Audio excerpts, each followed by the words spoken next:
Hello दोस्तों, स्वागत है।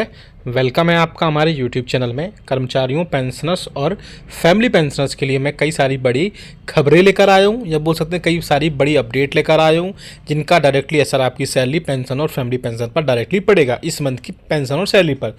जी हाँ दोस्तों, इसमें पहली बड़ी खबर होने वाली है आपकी आने इस मंथ की पेंशन बहुत सारे पेंशनर्स के खातों में आ गई है या आने वाली है, उससे रिलेटेड उसमें एक बहुत सारे पेंशनर्स एक न्यूज़ आर्टिकल वायरल हो रहा था, जिसमें कहा जा रहा था कि बहुत सारे पेंशनर्स हैं जिनकी पेंशन रुकने वाली है। तो जी हाँ दोस्तों, बहुत सारे ऐसे पेंशनर्स हैं जिनकी पेंशन अब रुकने वाली है। तो कौन से वो पेंशनर्स हैं जिनकी पेंशन रुकने वाली है जनवरी मंथ की, या उनको आगे क्या करना पड़ेगा, उसका हम सोल्यूशन भी आपको यहाँ पर बताएंगे। दूसरी बड़ी खबर है 8वें वेतन आयोग की कमेटी को गठन को लेकर के, उसके सिफारिशों को लेकर के, कब तक वो सिफारिश करेगी या कब तक वो चेयरमैन में कितने सदस्य कमेटी बैठेगी, ये सब चीज़ों पर मैं थोड़ा सा डिस्कस करने वाला हूँ। एक खबर निकल कर आ रही है, उसकी जानकारी उसके अकॉर्डिंग मैं आपको चीज़ें यहाँ पर बताने वाला हूँ। तीसरा बड़ी खबर बताने वाला हूँ आपने कि आपके रिकॉर्ड ऑफिस ने 18 मंथ्स के डीए और डीआर के एरियर्स को लेकर के आपके गवर्नमेंट को एक लेटर लिखा है, जिसमें बहुत ही इंपॉर्टेंट इन्फॉर्मेशन दी गई है 18 मंथ्स के डीए और डीआर के एरियर्स को लेकर के, उस पर भी मैं यहाँ पर बात करने वाला हूँ। और फोर्थ खबर होने वाली है आपकी पेंशन में बढ़ोतरी को लेकर के। पेंशन में 5, 10 और 15% बढ़ोतरी को लेकर के एक नई जानकारी सामने आ रही है, उस पर भी हम यहाँ पर डिटेल में बात करेंगे। ये 4 खबरें आप सभी के लिए बहुत ज़्यादा इंपॉर्टेंट हैं, चारों की चारों आप लास्ट तक देखिएगा, बहुत इंपॉर्टेंट ये वीडियो होने वाला है।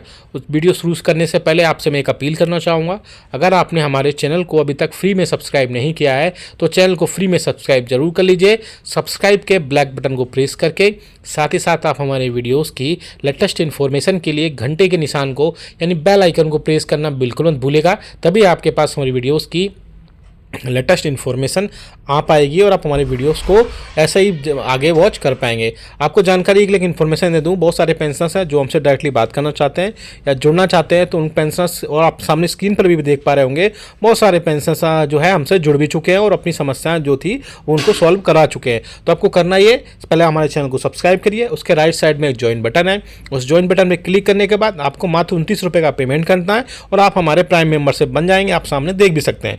प्राइम मेंबर बनने के बाद आपको जो भी समस्या आप कमेंट बॉक्स में लिखेंगे, और कमेंट बॉक्स में लिखने के बाद में आप डायरेक्टली हमसे जुड़ने के बाद में विद इन 15 मिनट के अंदर आपकी जो भी समस्या होगी वो आपको वहाँ पर सॉल्यूशन उसका कर दिया जाएगा। पहली बड़ी खबर की तरफ चलते हैं। बहुत सारे पेंशनर्स ऐसे हैं जिनकी जनवरी मंथ की सैलरी, जनवरी मंथ की पेंशन और फैमिली पेंशन रुक सकती है। जी हाँ दोस्तों, मैंने आपको पहले ही बताया था, बहुत सारे पेंशनर्स ऐसे हैं जिन्होंने अपने लाइफ सर्टिफिकेट सबमिट तो कर दिए हैं, लेकिन सबमिट करने के बाद में उन्होंने अभी तक उसका स्टेटस चेक नहीं किया है। तो बहुत सारे पेंशनर्स ऐसे हैं जिनके सबमिट करने के बाद उन्होंने स्टेटस चेक नहीं किया है, और अगर उनका स्टेटस सक्सेसफुल नहीं है तो जनवरी मंथ की आपकी पेंशन आपके खातों से रोक सकती है। आप पेंशन आपके खातों में आने वाली है, आ गई है बहुत सारे पेंशनर्स की, लेकिन पेंशनर्स के लिए ये सारी चीज़ें बहुत इंपॉर्टेंट है कि अगर उनकी पेंशन खातों में रुकती है तो सबसे बड़ा रीज़न होगा, आपको पैनिक नहीं होना है। आपको सॉल्यूशन ये है, आपको सबसे पहले उसका स्टेटस देखना है। स्टेटस अगर सक्सेसफुल नहीं दिखा रहा है, अगर सक्सेसफुल दिखा रहा है तो आपकी पेंशन आपके खातों में टाइमली आएगी जैसे आती है, लेकिन अगर सक्सेसफुल नहीं दिखा रहा है तो आप अपने रिकॉर्ड ऑफिस में जाएंगे, अपने डिपार्टमेंट में बात करेंगे और वहाँ पर फिर से लाइफ सर्टिफिकेट सबमिट करेंगे और उसका स्टेटस चेक करेंगे, क्योंकि मोस्टली पेंशनिस्ट सबमिट तो कर देते हैं लाइफ सर्टिफिकेट या डिजिटल लाइफ सर्टिफिकेट, लेकिन उसका स्टेटस चेक नहीं करते हैं। तो आपको स्टेटस चेक करना भी बहुत ज़्यादा इंपॉर्टेंट है और वहाँ से फिर से आप अपनी पेंशन कंटिन्यू करा पाएंगे। तो आप बहुत सारी इंपॉर्टेंट इसमें ये चीज़ें थी। अब बात करते हैं दूसरी, जो कि आ रही है 8वें वेतन आयोग के गठन को लेकर के। आप सभी को पता है कि गवर्नमेंट ने 8वें वेतन आयोग को गठन को मंजूरी दे दी है, जो कि 1 जनवरी 2026 से इसको लागू किया जाएगा। इसके रिगार्डिंग एक की मेंबर या हो सकते हैं एक चेयरमैन और 2 मेंबर्स इसमें कमेटी में हो सकते हैं, और जो जल्द से जल्द अभी एक न्यूज़ आर्टिकल आ रहा है जिसकी अगर माने उसकी खबर माने तो पेंशनर्स और कर्मचारियों के जो सिफारिशें हैं वो जल्द से जल्द सरकार को सौंप सकती है। उसी बीच में जो है डीओपीटी ने एनसीजेसीएम के general secretary mister Shiv Gopal Mishra को भी एक लेटर लिखा है, और उन्होंने उस पर बोला है कि उस पर टीओआर बनाने जा रहे हैं, टर्म ऑफ रेफरेंसेस बनाने जा रहे हैं। तो उनके जो भी सजेशंस है कर्मचारियों और पेंशनर्स की तरफ से, उनको जल्द से जल्द वहाँ पर उनको पेश किया जाए, और बाकी जो कमेटी बनेगी वो अपने जितने भी टीओआर्स होंगे वो सारे अपने सरकार को सौंपेगी, और उसके बाद में सरकार उस पर डिसीजन लेगी, फैसले करेगी किन किन रिकमेंडेशन को वहाँ पर मानना है। इसके अलावा कर्मचारियों पेंशनर्स के लिए 8वें वेतन आयोग को गठन 1 जनवरी 2000 गठन का जो है कभी भी हो, और उसका एरियर्स जो है आपको 1 जनवरी 2026 से ही मिलेगा। यानी अगर इसमें थोड़ा बहुत डिले भी होता है, वैसे जिसके चांसेस बहुत कम है, लेकिन अगर डिले होता है तो आपको एरियर जैसे 6 पे कमीशन के बाद में 7 CPC आया था तो आपको वहाँ पे एरियर्स प्रोवाइड कराया गया था। इसमें भी ऐसा ही हो सकता है, अगर आपका गठन इसमें थोड़ा सा भी डिले होता है तो 1 जनवरी 2026 से बाकी जब तक होगा उसका एरियर मिलेगा ही मिलेगा। तो 1 जनवरी 2026 से इसको गठन होने की पूरी वहाँ पर पॉसिबिलिटीज़ हैं।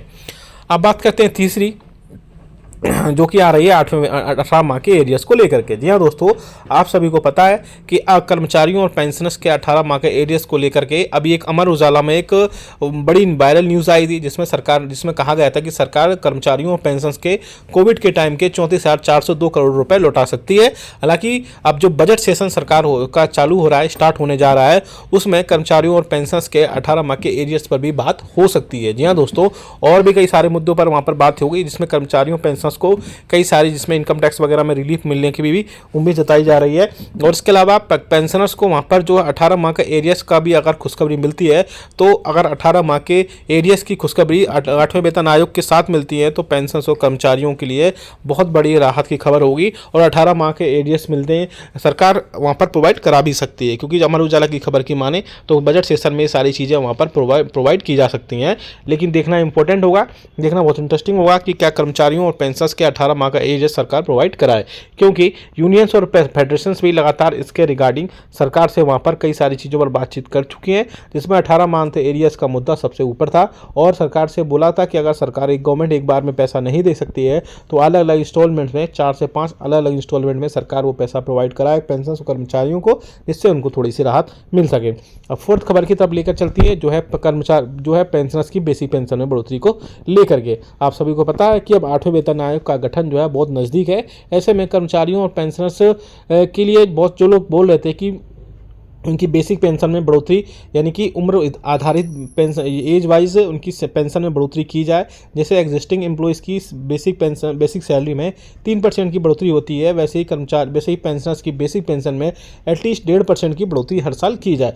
या फिर एक और प्रपोजल था कि जिसमें 60 से 65 साल में 5% की, 70 से 75 साल में 5% थी, और 75 से 79 यानी 80 ईयर्स की एज तक वहाँ पर 5% की ब्लॉक में 5% के 5 ईयर्स के ब्लॉक में 1% की वहाँ पर, या फिर 5 ईयर्स के में 5% की बढ़ोतरी की जाए। तो ये काफ़ी देखना इंटरेस्टिंग होगा कि क्या 8वें वेतन आयोग से गठन से पहले ही सरकार इसको मंजूर करती है। हालांकि मैं अपना पर्सनल व्यू दूं तो इसमें ये बहुत कम चांसेस है कि बेसिक पेंशन में अब इस हिसाब से बढ़ोतरी हो, जबकि 8वें वेतन आयोग का जो गठन है बहुत नज़दीक है और आने वाले दिनों में इस पर बहुत ज़्यादा चीज़ों पर क्लियरिटी हो पाएगी। तभी आपको पता चल पाएगा कि आपके बेसिक पेंशन में बढ़ोतरी इस बार हो रही है या फिर नहीं हो रही है। लेकिन 8वें वेतन आयोग का गठन अब तय है और बेसिक पेंशन में काफ़ी ज़्यादा बढ़ोतरी देखने को वहाँ पर मिलेगी। इवन कर्मचारियों की सैलरी में भी काफ़ी ज़्यादा बढ़ोतरी देखने को मिलेगी, और फिटमेंट फैक्टर जो भी तय होगा उसके हिसाब से आपकी सैलरी, पेंशन और फैमिली पेंशन में बढ़ोतरी की जाएगी। तो आपको हमें कमेंट करके बताएगा कि आपके हिसाब से कितना फिटमेंट फैक्टर रहना चाहिए, जिसके हिसाब से आपकी सैलरी काफ़ी ज़्यादा उसमें बढ़ोतरी देखने को मिल सके, या फिर आप कितने प्रतिशत की बढ़ोतरी पेंशन में देखना चाहते हैं। ये वीडियो अच्छा लगा तो लाइक करिएगा, शेयर सभी के साथ करिएगा। ऐसे न्यूज़ इन्फॉर्मेशन अपडेट्स के लिए चैनल को भी सब्सक्राइब कर लेगा। मिलते हैं आपको नेक्स्ट वीडियो में। Thank you so much.